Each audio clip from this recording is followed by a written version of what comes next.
예, 안녕하십니까. MDMS의 조래을 목사입니다. 오늘의 말씀은 창세기 45장 8절 앞부분이 되겠습니다. 그런즉 나를 이리로 보내니는 당신들이 아니요 하나님이시라. 이 말씀으로 상처 받으셨나요? 라는 제목으로 함께 말씀을 나누도록 하겠습니다. 우리가 살면서 이런저런 문제로 상처를 많이 받습니다. 오랜만에 만난 친구가 너 살찐 것 같네? 또는 멀쩡한 사람한테 어디 아파? 안색이 안 좋네? 그리고 오랜만에 만났는데 그새 머리가 더 빠졌네. 이런 얘기 들으면 왕짜증 나죠. 뭐 오래 마음에 들 것은 아니지만 사람에 따라서는 좀 오래 갈 수도 있습니다. 큰 상처야 이루 말할 수 없죠. 여러분들의 자녀, 아이들도 상처를 받습니다. 형제, 남매끼리 비교하고 친구와 비교하고 이런 것 엄청 상처받죠. 어린 아이는 어떻습니까? 그 아이의 가슴은 어떻겠습니까? 오래 갈 뿐만 아니라 성격 형성에도 엄청난 문제를 끼칠 것입니다. 왜 사람들은 상처를 주고 또 받고 할까요? 인간은 사회적 동물입니다. 사람은 혼자 사는 게 아니라 다른 사람과 함께 더불어 삽니다. 더불어 함께 사는 것은 좋은데 자기중심적이라는 것이죠. 여기서 자신도 모르게 상처를 주는 것입니다. 상처를 주는 본인이야 그게 상처받을 일이야 하겠지만 말입니다. 상처는 모르는 사람이 주는 것이 아니고 가까이 있는 사람끼리 주고받는 것입니다. 그러니 상처는 더욱 아플 수밖에 없죠. 오늘은 상처에 대해서 성경적으로 접근해서 알아보려고 합니다. 말씀을 통해서 우리의 상처가 치유되고 또한 다른 사람에게 상처 주지 않는 저희들 모두가 되기를 소망합니다.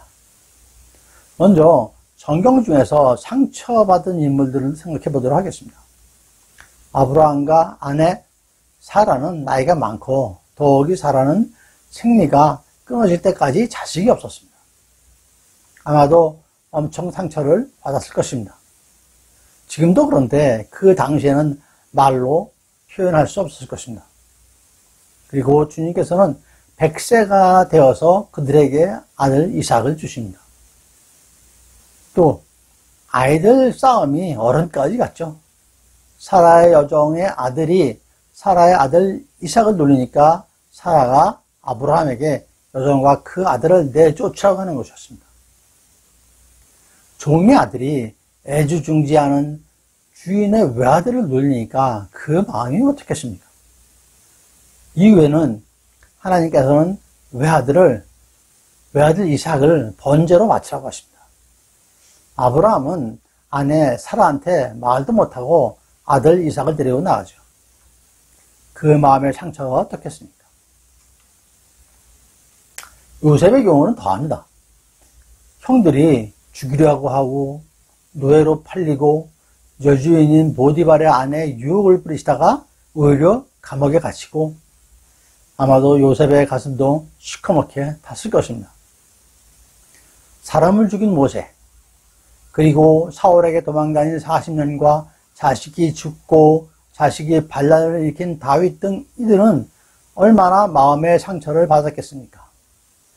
성경의 인물들을 보면 상처가 투성이죠. 욥은 구약 인물 중에서도 상처 많이 받은 사람으로 치면은 금메달감일 것입니다. 욥을 위로하겠다는 친구들은 오히려 더 큰 상처를 주었습니다. 욥이 어려운 상황에 처음을 듣고 세 친구가 찾아옵니다. 친구들이 처음에 욥의 고통이 심함을 보고 한마디도 말도 못하였죠. 뭐라고 위로의 말을 할 수가 없었던 것이죠. 그러던 친구들이 욥을 위로한다며 하는 말이 말마다 욥에게 상처를 줍니다. 욥의 친구 3명은 상처 주는 아마 끝판왕이라고 할 수 있겠죠. 사울 왕과 다윗이 전장마다 승리하고 백성들로부터 사울이 죽인 자는 천천히요 다윗은 만만이로도 하니까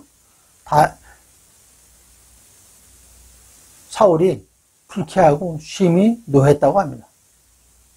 그날 이후로 사울이 다윗을 주목하고 악령이 사울에게 힘있게 내려갔다고 기록합니다.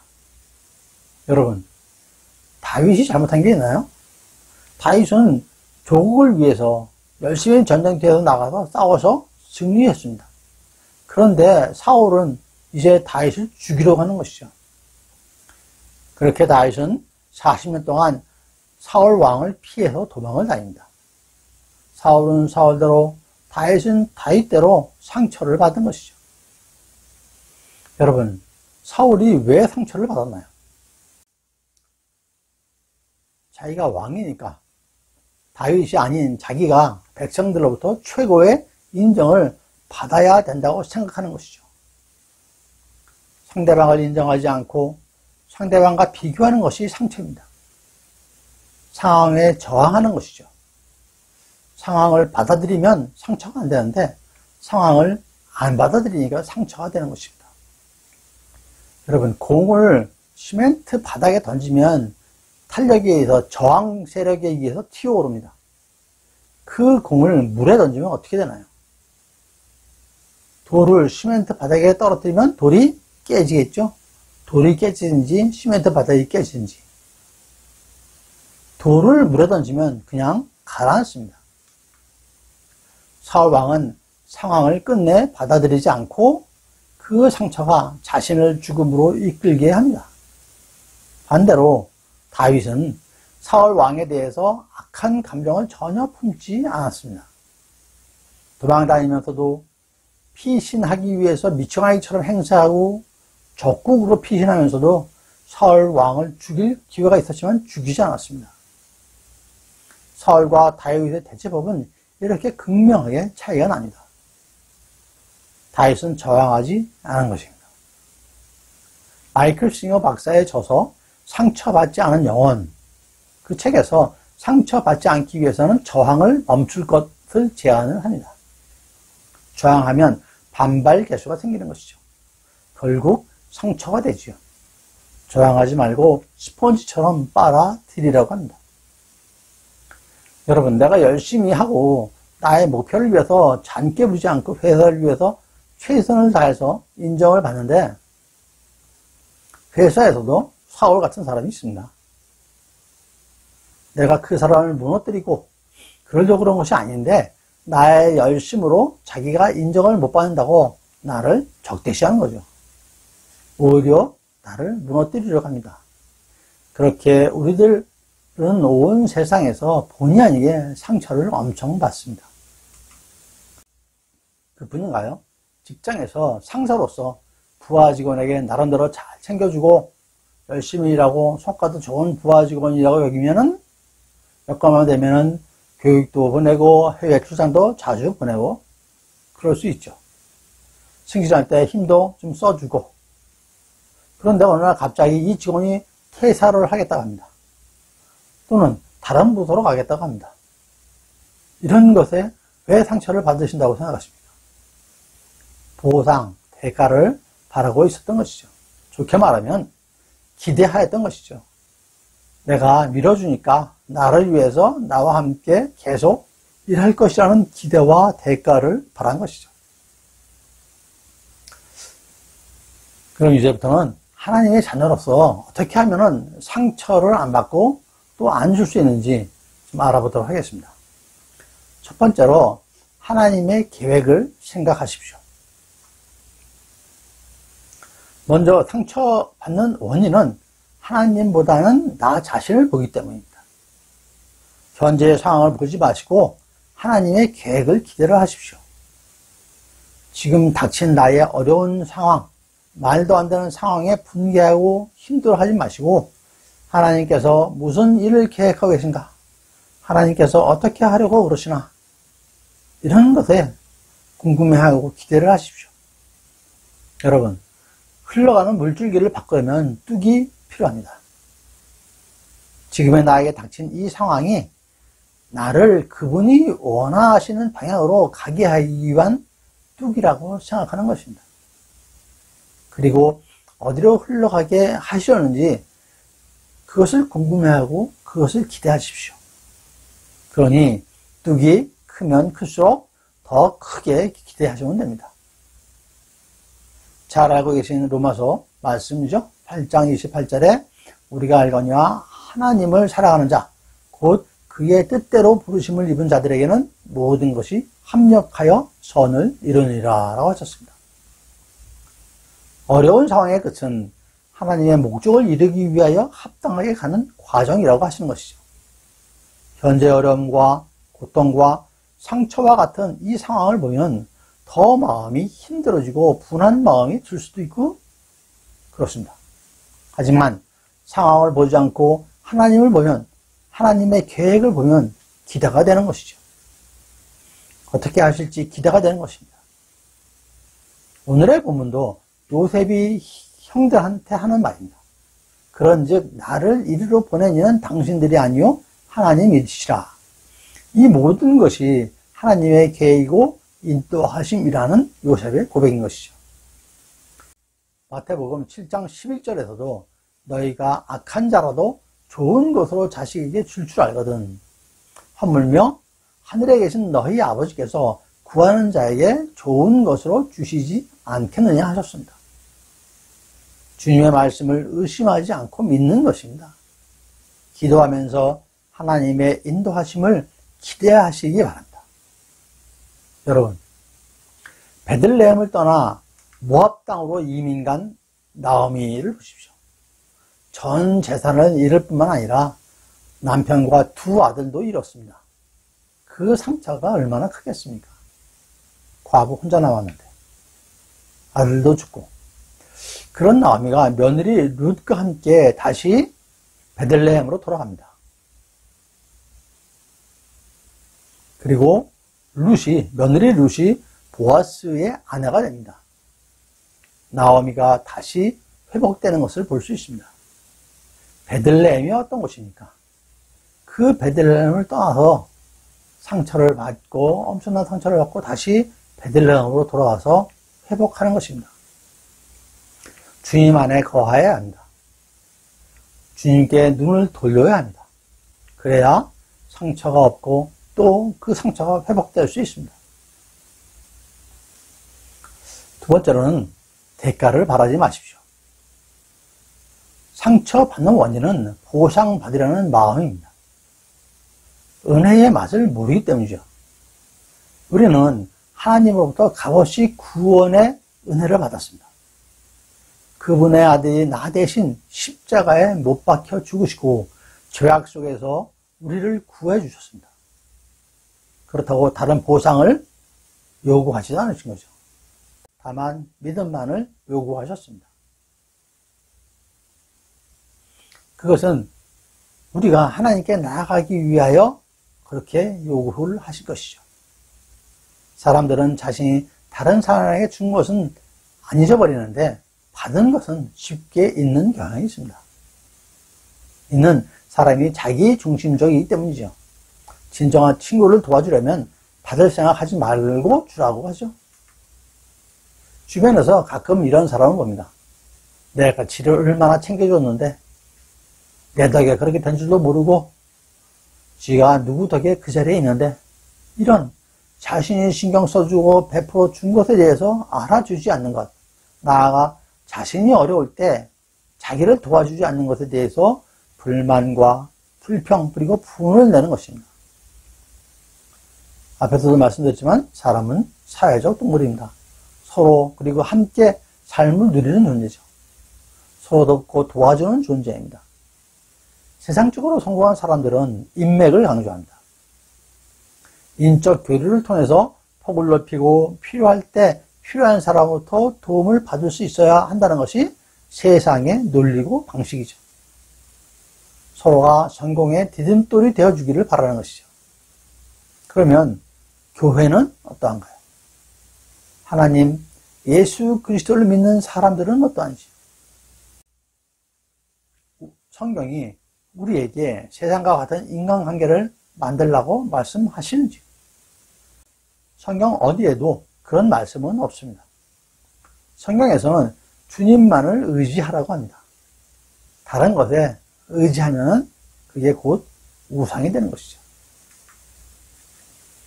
시편 4장 5절 말씀에 의의 제사를 드리고 여호와를 의지할지어다 하셨습니다.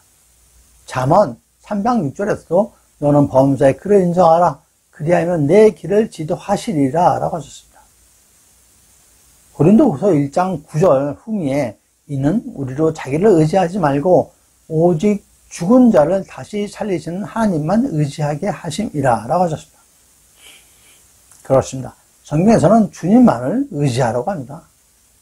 변함없이 한결같이 우리를 사랑하시는 주님만을 의지하여야 상처를 받지 않습니다. 우리의 죄를 위하여 대속하여 십자가에 달리신 예수님께 우리에게 상처를 주시겠습니까? 값없이 주신 은혜, 우리도 값없이 베풀어야 합니다. 성경에서도 값없이 베풀라고 하십니다. 마태복음 6장 2절 말씀에서요.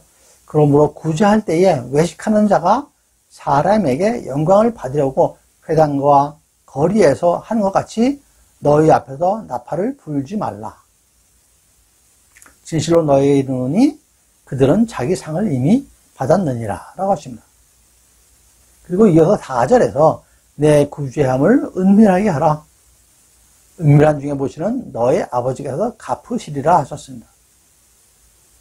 디도서 1장 8절에서 오직 나그네를 대접하며 선행을 좋아하며 신중하며 의로우며 거룩하게 절제하며 라고 하셨습니다. 나그네를 대접하는 것 대가를 바랄 수가 없겠죠. 나그네는 그냥 지나가는 자입니다. 다시 만날 것이라는 기약이 없습니다. 누가복음에는 강도 만난 사마리아인 얘기가 있습니다. 10장 33절에서 35절 말씀인데요. 사마리아인이 여행 중에 강도에게 피해를 본 사람을 보고 불쌍히 여겨서 상처를 치료해주고 타고 오던 짐승에 태워서 주막까지 데려가서 돌보아줍니다. 거기서 더 나아가 자기가 떠날 때 주막 주인에게 돈을 주고 돌보아 달라고 부탁까지 합니다. 돈이 더 들면은 나중에 와서 돈을 주겠다고 합니다. 사마리아인은 결코 대가를 바라지 않았습니다. 예수님께서는 37절에서 가서 너도 이와 같이 하라라고 하십니다. 성경에는 예수님께서 죽은 자를 살리시고 안진뱅이, 소경, 혈병 환자, 귀머거리, 나병 환자, 귀신 들린 자, 말 더듬는 자 등 많은 환자를 치유하셨지만 전혀 대가를 받지 않으셨죠.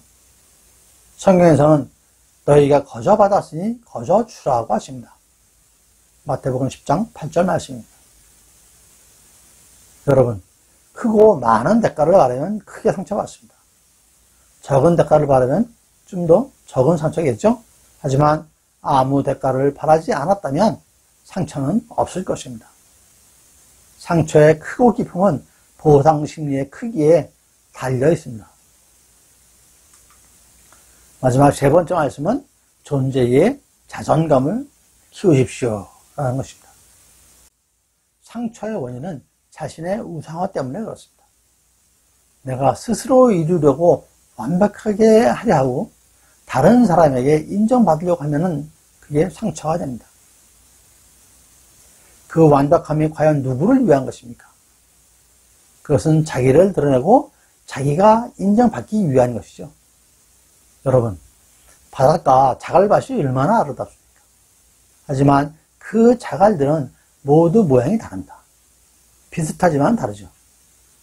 하지만 인공적으로 만든 동그란 구슬들 모양이 다 같습니다. 하나님께서 창조하신 것들은 모두가 다릅니다. 전 세계 76억 인구가 똑같은 사람이 없죠. 쌍둥이도 엄청 많이 비슷하지만 똑같지는 않습니다. 서로 그 다름을 인정하여야 합니다. 그래야 상처받지 않습니다. 그 자갈은 비바람 맞고 거센 풍랑을 맞아가면서 서로 다르게 성장해야 온 것이죠. 이것을 인정해야 합니다. 나는 나로서, 그리고 이웃은 이웃으로 그 모습 그대로 그 존재를 인정하는 것이죠. 여러분, 성령의 9가지 은사가 고린도전서 12장에 기록되어 있죠. 12절에 이 모든 일은 같은 한 성령이 행하사 그의 뜻대로 각 사람에게 나누어 주시는 것이니라 라고 하셨습니다. 각자에게 다른 은사를 주시고 주시는 은사의 무게와 양, 질 다 다릅니다. 사과이지만 똑같은 사과는 없죠. 그러니 비교하지 마시고 받은 것에 감사하며 열매 맺으면 됩니다. 성령의 열매 9가지는 갈라디아서 5장에 또 있습니다. 성령의 열매 또한 마찬가지죠. 각자에게 맺히는 열매의 종류의 크기, 무게, 질 모두 다릅니다. 그것보다 더 중요한 것은 성령으로 살면서 성령으로 행하는 것입니다. 나의 존재감을 드러내면 육으로 살게 되고 헛된 영광을 구하게 되는 것입니다. 자랑하지 마십시오. 자식 자랑, 남편 자랑, 집 자랑은 물론 하나님의 일을 하는 것 또한 자랑하지 마십시오. 나의 자랑이 상대방에게는 상처가 될 수 있습니다. 그러면 서로 시기와 질투로 노엽게 하고 서로 투기하게 된다고 말씀을 하십니다. 결국 상처를 주고 받게 되는 것이죠. 성경에서는 구제도 은밀하게 하라고 하십니다. 특히 간증하실 때 조심하셔야 됩니다. 체험신앙은 매우 유익합니다. 그리고 간증 또한 매우 유익하죠. 다만 간증이 나를 드러내는 것이 아니라 하나님의 은혜, 구원의 역사하심이 드러나야 합니다. 은혜의 체험으로 나의 변화된 모습이 드러나야 되는 것이죠. 자신이 드러나면 하나님께서는 서실 자리가 없습니다. 그것은 간증도 체험신앙도 아니죠. 그리스도인은 내가 무엇을 이루겠다는 성취의 자존감이 아니라 나 스스로의 존재감과 내 안에 주님과 함께 계시다는 존재감으로 채워져야 합니다. 목표의 80%만 해도 충분합니다. 모두가 아닌 50% 사람에게만 인정받아도 충분합니다. 대부분의 안건은 투표할 때에 과반으로 가결되지 않습니까? 통상 교회에서 장로 임직 투표도 75% 찬성으로 가결됩니다. 누가복음 6장 26절 말씀에 모든 사람이 너희를 칭찬하면 화가 있도다 라고 하셨습니다. 성경에 작은 일에 충성한 자에게 큰 것을 맡긴다라는 말씀이 있죠. 마태복음 25장 21절 말씀인데요. 여기서 충성의 의미가 완벽하게 한다는 의미가 아닙니다. 헬라어로 피스티스라고 그러는데요. 동사형인 피스토스의 어원은 페이도에서 나왔다고 합니다. 이 페이도의 의미가 확신하다, 동의하다의 의미입니다. 디모데전서 4장 12절에서는 피스티스를 믿는, 믿음, 이런 걸로 번역을 했습니다. 즉, 충성의 의미는 순종인 것이죠. 충성의 순종으로 작은 것에도 온전한 순종을 하는 자에게는 큰 것을 맡기겠다는 얘기입니다. 작은 일을 잘해서 큰 일을 맡기겠다는 얘기가 아니죠. 주님의 일을 하면서 나의 존재감을 채우려고 하지 마십시오. 주님의 일은 나를 위한 것이 아니라 주님께 영광 돌리기 위한 것입니다. 내가 칭찬받고 내가 영광 받으려는 것이 아니고 그것은 주님의 일이 아닙니다. 나의 기쁨이 아니라 주님께서 기뻐하셔야 합니다. 그러기 위해서 내 힘으로 하는 것이 아니라 성령님의 인도하심과 도우심으로 하여야 하는 것이죠. 이것이 비그리스도인이 하는 봉사활동과 그리스도인이 하는 것과의 차이가 있습니다. 또한 실패를 두려워하지 마십시오. 나의 부족함을 가면 뒤로 숨기지 마십시오. 열린 마음으로 부족함을 하나님께 고백하고 성령님께 도움을 청하십시오. 지혜를 주실 것입니다. 나의 부족함을 부끄러워할 것이 아니라 주님께 열린 마음으로 진솔하게 고백하지 않는 것을 부끄러워하셔야 합니다. 네, 이제 말씀을 정리를 하겠습니다. 고난과 환난의 어려움이 있을 때, 그러한 상처가 있을 때 상처를 보지 않고 하나님의 계획하심을 기대를 하셔야 합니다. 지금의 길이 아니고 다른 길이라고 하시는 하나님의 암시로 생각하고 저항하지 않고 순종하는 것입니다. 받아들이는 것입니다. 맺힐 열매를 생각하면 그 고난은 기쁨이 지나가고 상처는 아물고 그 아문 상처에서 새 살이 돋아납니다. 또한 상처는 가까운 사람끼리 주고받는다고 했습니다. 전혀 모르는 사람과는 관계없는 일이죠. 가까운 사람에게 무엇인가 도움을 줄 때 대가를 바라지 마십시오. 바라는 크기만큼 상처도 커집니다. 마지막으로 자신의 가치를 높이 드러내는 게 아니라 자신의 존재감만으로도 만족을 하십시오. 스스로 짐을 지려워하지 마십시오. 주님께서는 우리가 평안을 갖기를 원하십니다. 다른 사람의 만족이 아니라 하나님께서 만족하시고 내가 만족하면 되는 것입니다. 주님께서는 빼어남이 아니라 순종을 원하시는 것입니다. 혹시 상처 받으셨습니까? 황태영 작가의 저서 풀이 받은 상처는 향기가 된다라는 책이 있습니다. 이 책 제목처럼 여러분의 상처가 오히려 주위에 이웃의 아름다운 향기를 바라며 동시에 그 상처가 새살로 덮어지는 그런 축복의 은혜가 넘치시기를 소망합니다. 네, 감사합니다. MDMS의 조래의 목사였습니다.